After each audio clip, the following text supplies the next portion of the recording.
खाली बसा सगळे. अण्णांच्या पाठीशी आहेत. त्यामुळे कोणी कितीही मोठा असला तरी महाराष्ट्राच्या जनतेने सर्वांच्या वतीने घाबरायचं विनंती, नाही. स्टेजवरचे सर्व खाली बसा. अण्णांच्या मारेकऱ्यांना खाली बसा, मान्यवरांना विनंती, फाशी स्टेजवर. झाली पाहिजे. जय हिंद, जय महाराष्ट्र, जय भीम, जय शिवराय, जय अहिल्या. स्टेजवरच्या सगळ्या मान्यवरांना विनंती आहे, नेतामध्ये तुमच्यामुळे कार्यक्रम डिस्टर्ब होऊ नये. आपण खाली बसा अगोदर. खाली या बसा स्टेजवरचे सगळे. ठिकाणी माजी आमदार सय्यद सलीम भाई या ठिकाणी आपलं मनोगत व्यक्त करणार आहे. स्टेजवरच्या सर्व मान्यवरांना विनंती आहे, आपण खाली बसायचंय. स्टेजवरच्या सगळ्या मान्यवरांना विनंती, खाली बसा. आहे तिथं खाली बसा. जिथं असाल तिथं खाली बसा. जिथं असाल तिथं खाली बसा. इनके हत्यारों को फांसी की सजा होना चाहिए और संतोष अन्ना के कुटुंबों को न्याय मिलना चाहिए. इसके लिए आए हुए महाराष्ट्र के सभी नेतागण, बीड़ जिले की सभी प्रमुख कार्यकर्ता भाई और बहनों,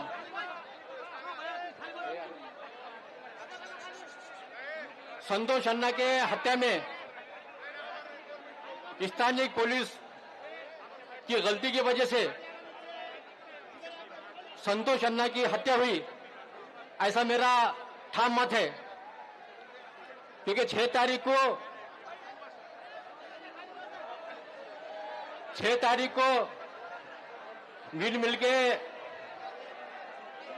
जो मुकदम थे, वहां के बॉडीगार्ड थे, उनके साथ जो मारपीट हुई, उन्होंने जब पुलिस स्टेशन में गए तो वहां पर उनकी फिरियाद नहीं लेते हुए सिर्फ एजेंसी दाखिल किए. आप सबको मालूम होना चाहिए कि महाराष्ट्र शासन ने 2018 में एक कायदे में अमेंडमेंट किया है.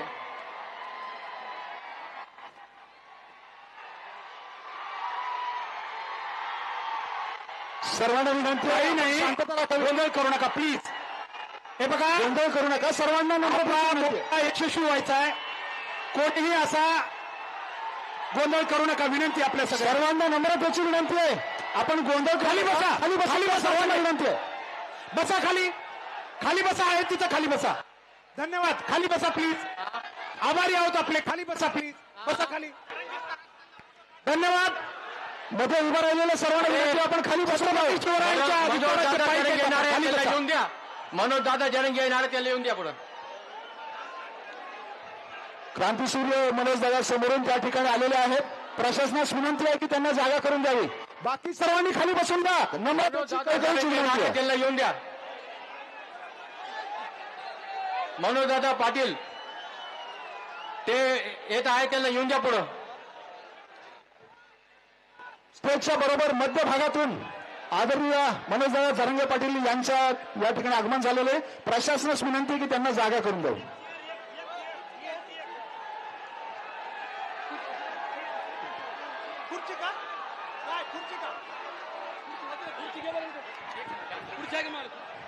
सर्वांना विनंती आहे, कृपया कोणी गोंधळ करू नका. क्रांतीसूर्य माननीय मनोजदादा जरंगे पाटलांचं आगमन होत आहे. काही गोंधळ करू नका.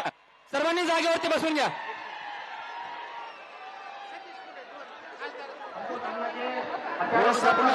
की 2 खुर्च्याची व्यवस्था यहाँ पर एक आश्वासन देना चाहता हूं कि संतोष अन्ना के हत्यारों को जब तक फांसी की सजा नहीं होती, जब तक उनको कुटुंब को न्याय नहीं मिलता, जब हम रस्ते पे की लड़ाई लड़ेंगे, कानूनी लड़ाई लड़ेंगे. इतना आश्वासन देता हूं. जय हिंद, जय महाराष्ट्र. धन्यवाद सर. यानंतर पेंटर सेनेचे महाराष्ट्राचे अध्यक्ष दीपक भैया केदार यांना विनंती करतो, आपलं या ठिकाणी मनोगत व्यक्त करावं.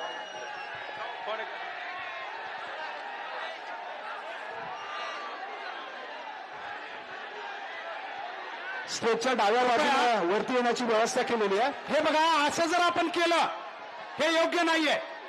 आपल्याला विनंती केली आम्ही अगोदरच. आजचा कार्यक्रम आपला पूर्ण यशस्वी करायचा आहे. मुद्दाम काही गोंधळाचा प्रकार होऊ शकतो असं करायचं नाही. आपण प्लीज, गर्दी होत असते, आपण सहकार्य करायचंय. समोरच्या बाजूला जिथपर्यंत नजर जाते तिथपर्यंत शांत राहा. आपण संतोष देशमुखला न्याय द्यायला आलोय. हा राजकीय मुद्दा नाही, सामाजिक मुद्दा आहे, देशाचा मुद्दा आहे. आज जो काही बीड मध्ये माज आलेला आहे, काही जणांना तो माज उतरायला इथं आलेलो आहे. अनेक वर्षापासून यांचा माज होता, हा माज उतरवण्यासाठी इथं आलेलो आहे. हा निळा फाकड्या हा पॅंथर बाबासाहेबाचा छावा संतोष देशमुखला न्याय दिल्याशिवाय थांबणार नाही. दोन खुर्ची मी काय आलो इथं, तुम्ही ऐका, शांत राहा. मी या ठिकाणी यासाठी आलोय की यानंतर महाराष्ट्रामध्ये बौद्ध आणि मराठा एकत्र येऊन या महाराष्ट्रामध्ये संतोष देशमुखला न्याय देण्यासाठी आलोय.